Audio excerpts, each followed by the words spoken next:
Hello and happy Monday again, everybody. Hope you've had a good day. Hope you've enjoyed, if you have, joining in with the Star Wars films today. I'm not quite as avid as a fan as a person sitting next to me here. We did introduce the boys to short clips of the Star Wars, and they seem to have been hooked already, unfortunately. So today we're going to talk about the question, what stands in the way? So what stands in the way of you telling people things? First of all, in general, maybe you want to talk to someone about something and it's maybe a bit scary. What stands in the way of that? When I was younger, I was a bit foolish.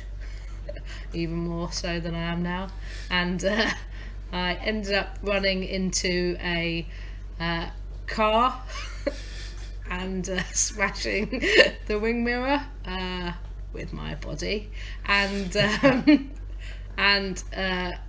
me and my friends tried to run away. Error, they caught up with us. I couldn't lie about my name and address, I couldn't take it that far, so I gave them my name and address because I'd quite badly damaged their fancy BMW.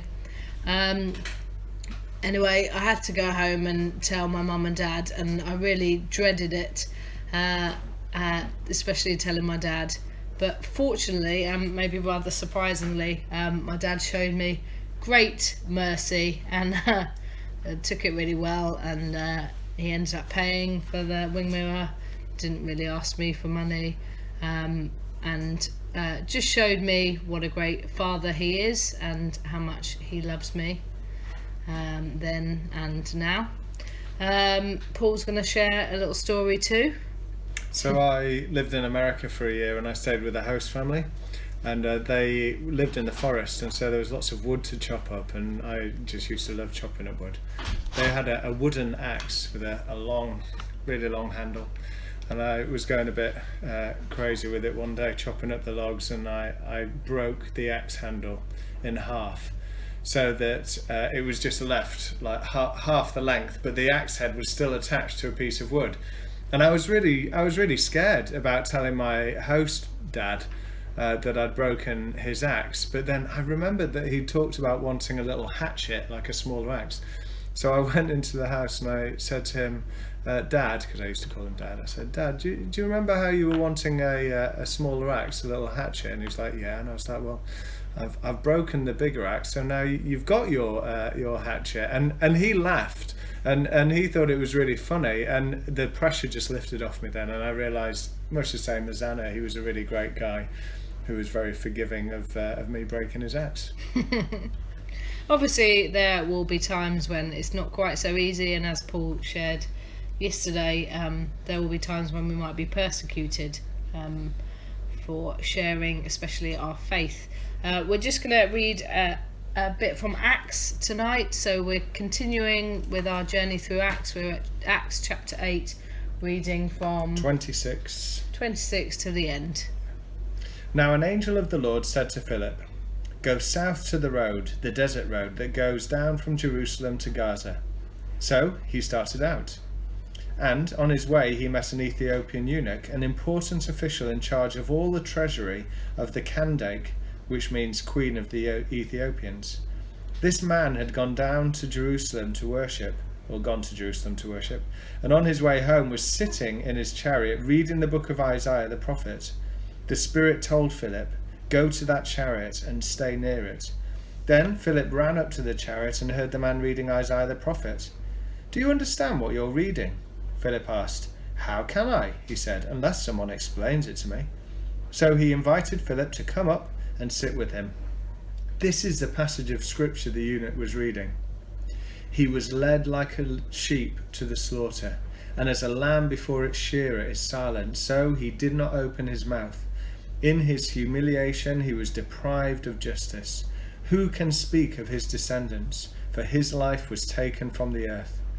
The eunuch asked Philip, "Tell me, please, who is the prophet talking about, himself or someone else?"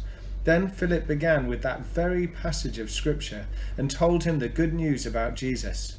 As they travelled along the road, they came to some water, and the eunuch said, "Look, here is water. What can stand in the way of my being baptized?" And he gave orders to stop the chariot. Then both Philip and the eunuch went down into the water, and Philip baptized him. When they came up out of the water, the Spirit of the Lord suddenly took Philip away, and the eunuch did not see him again, but went on his way rejoicing. Philip, however, appeared at Azotus and travelled about, preaching the gospel in all the towns until he reached Caesarea. Thank you, Paul, about that. So again, what stands in the way? So maybe you're thinking about being baptized. Maybe thinking about is there anything standing in the way of that other than the current situation? That kind of poses a bit of a problem. But in future, or what stands in the way of you sharing your faith with your friends and family? Maybe you can think and pray about being more bold in the way that you share your faith, or maybe you haven't even made the decision yet to become a Christian. What stands in the way of you making that decision? Sometimes it's useful to kind of write things down to think about what's standing in the way of you making these big decisions. As Paul's shared before, we are here for you at the end of a phone or email, or you can chat to us on Instagram. We'd love to hear from you. If you are thinking about making the decision to become a Christian, or you are thinking about how to share your faith with friends and family that don't know you, or any other thing that you are struggling with at the moment, thinking about what stands in the way of that, we're happy to help to discuss that with you. Thanks for watching this evening, and we look forward to seeing you again tomorrow. We are off now to watch Rise of Skywalker. One of the Star Wars. Have a nice evening. God bless you all. Bye, guys. Oh, it moves there.